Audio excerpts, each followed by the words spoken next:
कर्मों का फल। एक ज्ञानवर्धक कहानी। एक बार एक दुकानदार था। उसका मांस बेचने का कारोबार था। वह लोगों को ताजा कटा मांस बेचा करता। इस तरह वह अपना और अपने परिवार का पालन पोषण करता था।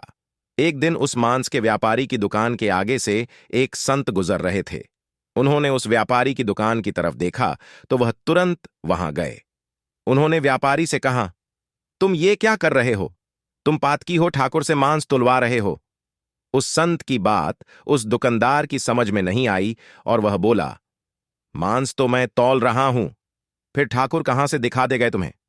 दुकानदार की इस बात पर संत ने कहा, देखो, तुमने मांस तौलने के बाट की जगह सालिग्राम जी को रख रखा है। तुम सालिग्राम जी से मांस तौल रहे हो। यह बात सुनकर दुकानदार हैरान रह गया कि यह तो मैं पत्थर समझकर उठा लाया था। मुझे पत्थर ही लग रहा था। ये सालिग्राम है, इस बात की समझ मुझ जैसे अज्ञानी को कैसे होती भला? उस दुकानदार की आंखों से अश्रु बहने लगे और संत के पैर में गिरकर अपना पश्चाताप करने लगा। संत ने कहा, यह सालिग्राम को गंगा जल से धोकर मंदिर में पधारा, आओ और प्रभु से माफी मांग लेना। संत के जाने के बाद उस दुकानदार ने स्नान करके सालिग्राम जी को गंगा में स्नान करवाकर मंदिर के प्रांगण में रख दिया। खुद भगवान से प्रार्थना करके माफी मांगने लगे, हे प्रभु, मैंने अज्ञानतावश आपसे मांस तुलवा लिया, इसलिए आप मुझे जो सजा देंगे मुझे मंजूर होगी। वह दुकानदार यह सोचकर कि वह कितना मूर्ख है कि भगवान से न जाने कितने सालों से मांस तुलवाता रहा और प्रभु कितने दयालु हैं कि उसके घोर अपराध करने के बाद भी उसे वह उसके परिवार के भरण पोषण करते रहे। उपनी ग्लानिवश उसने यह निर्णय लिया कि ताउमर वह अब प्रभु भक्ति करके अपने पाप से मुक्ति पालेगा। वह दुकानदार अपनी दुकान अपने बेटों को संभलाकर खुद तीर्थों में निकल पड़ा।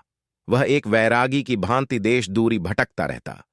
एक दिन वह भटकते भटकते एक गांव में पहुंचा। वहां रात्रि विश्राम के लिए शरण मांगकर रुक गया। वह एक घर में उस घर के मालिक की शरण में रुककर रात्रि काट रहा था।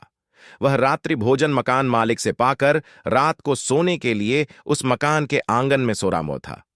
तभी अर्धरात्रि के समय एक महिला उसके समीप आई और उसकी चारपाई पर ही उसके बगल में सो गई।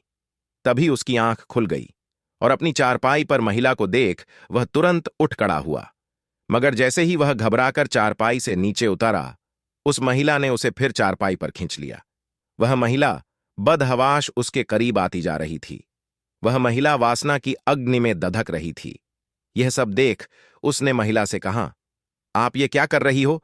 मैं एक त्यागी संत हूं और तुम इस समय वासना से भरी हो। तुम मुझसे दूर हो जाओ, नहीं तो मैं अभी इसी समय इस घर को त्याग दूंगा। महिला ने संत के रुखे शब्दों को सुना, मानो उसे वह तीर की भांति भेद रहे हों। वह लपकती हुई संत को अपने बाहुपाश में समेटकर अपनी मनमानी करने को आतुर हो रही थी। संत ने पूछा, तुम हो कौन और मुझसे इस तरह व्यवहार क्यों कर रही हो? तब वह महिला बोली, तुम जिस घर में ठहरे हो यह घर मेरा है। मैं इस घर की मालकिन हूं।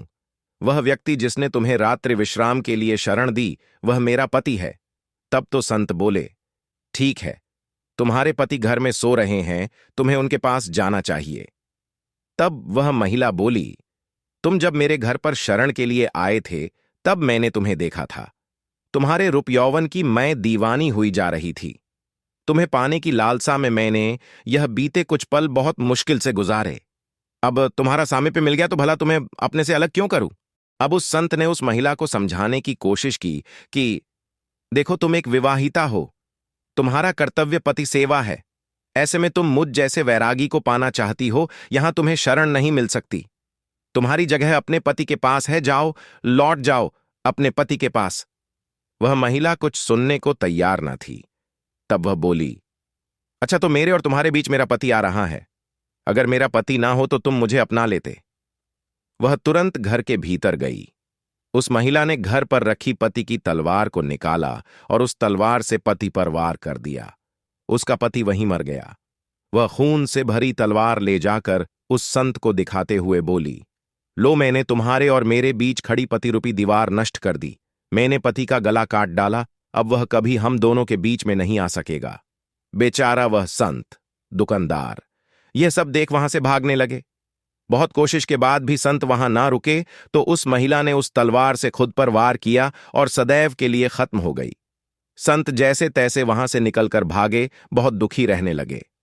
उनका दुखी चेहरा देख एक संत ने उन्हें कहा, लगता है तुम बहुत दुखी हो। क्या बात है जो तुम्हें परेशान कर रही है? हम संतों को अपने दुख से नहीं, दूसरों के दुख से दुखी होते हैं। तुम्हारे साथ कौन सा दुख है? तब उस संत ने वह सारी घटना उन संत को सुनाई। संत ने उस संत की बातों को सुनकर ध्यान लगाया तो उनका इस सारी घटना का सार समझ आ गया। वह संत उस संत दुकानदार से बोले, यह सब तो होना ही था, इसमें तुम्हारा कोई दोष नहीं, अब तुम शांत मन भक्ति करो। तब वह संत दुकानदार बोले कि यह सब होना ही था, इसका क्या मतलब? तब वह संत हंसते हुए बोले, तुम मेरे पास बैठो, मैं तुम्हें सब बताता हूं। उन संत ने उस संत दुकानदार से कहा, यह सब पिछले जन्म का कर्जा था जो उस महिला ने ले लिया। संत दुकानदार बोले, कैसा बदला? अब संत उन्हें बताने लगे, पूर्व जन्म में तुम प्रभु भक्ति के लिए घर बार छोड़कर सूने स्थान में रहते हुए भक्ति करते थे।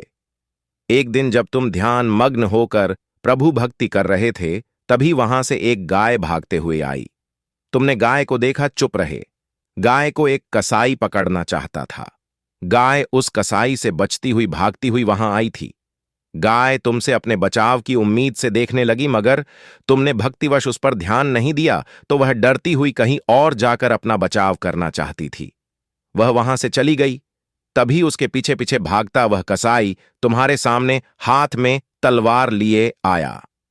तुम जिस स्थान पर बैठे थे वह ठीक चौराहे पर बना हुआ था। वहां से 4 मार्ग निकलते थे, इसलिए कसाई वहां रुका। उसे समझ नहीं आ रहा था कि वह गाय कहां गई। चारों तरफ नजर दौड़ाकर वह कसाई तुम्हारे पास आया और तुमसे उस गाय के बारे में पूछा कि तुमने किसी गाय को यहां से भागते हुए देखा है। तुमने उस कसाई की तरफ देखे बिना बंद आंखों से ही उस रास्ते की तरफ हाथ कर दिया जहां वह गाय भाग कर गई थी।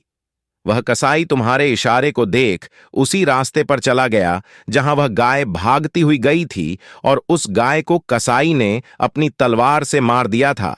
अब वह संत दुकानदार हैरान होकर उन संत से बोले, उस गाय व कसाई से मेरी इस घटना का क्या वास्ता? संत हंसते हुए बोले, हां, उस घटना से ही तुम्हारी इस घटना का संबंध है। क्या तुम जानते हो वह मकान मालिक व उसकी पत्नी पूर्व जन्म में कौन थे? अब वह संत दुकानदार विस्मित से होकर देखने लगे। संत ने उन्हें आगे बताना शुरू किया।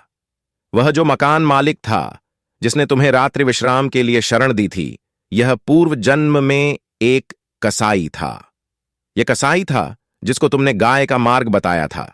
इसी तरह उस मकान मालिक की पत्नी वही गाय थी जिसका उस कसाई ने कत्ल किया था। वह गाय जब शिकारी द्वारा काटी जा रही थी, तभी वह मन ही मन तुम दोनों से बैर भाव रख गई। बस बदले की आग में दूसरे जन्म में बदला ले लिया। उसने उस कसाई जो उसका इस जन्म में पति था उसी तरह तलवार से मार दिया जैसे उस कसाई ने गाय के तलवार से काटा था। तुमने कसाई को उसका गाय मार्ग बताया, इसलिए वह तुमसे इस तरह व्यवहार कर रही थी। यह सब जन्मों के खेले किसकी समझ में आते हैं? इंसान अपने बुने जाल में ही उलझा रहता है और दुखी हूं मैं दुखी हूं दुख का रोना रोते रहते हैं। दुख सुख हमारे अपने पूर्व के जन्मों में बोए गए बीज है जो इस जन्म में आकर काटते हैं। रे मन अधीर न हो, न दुख सदा रहा न सुख सदा रहेगा। दुख के बाद ही तो सुख आता है और सुख के पीछे दुख भी छुप कर बैठा होता है जो हमें अंधकारवश नजर नहीं आता। न दुख में मुरझाना बाबरे, न सुख में मतवाला बनना। सब नियति के हाथ है। सुख दुख मौसम है, आते जाते रहते हैं। मन के माने हार है, मन के माने जीत। इसलिए अपने को सदैव इस तरह रखो कि सुख दुख की इस श्रृंखला का आप पर प्रभाव ना पड़े।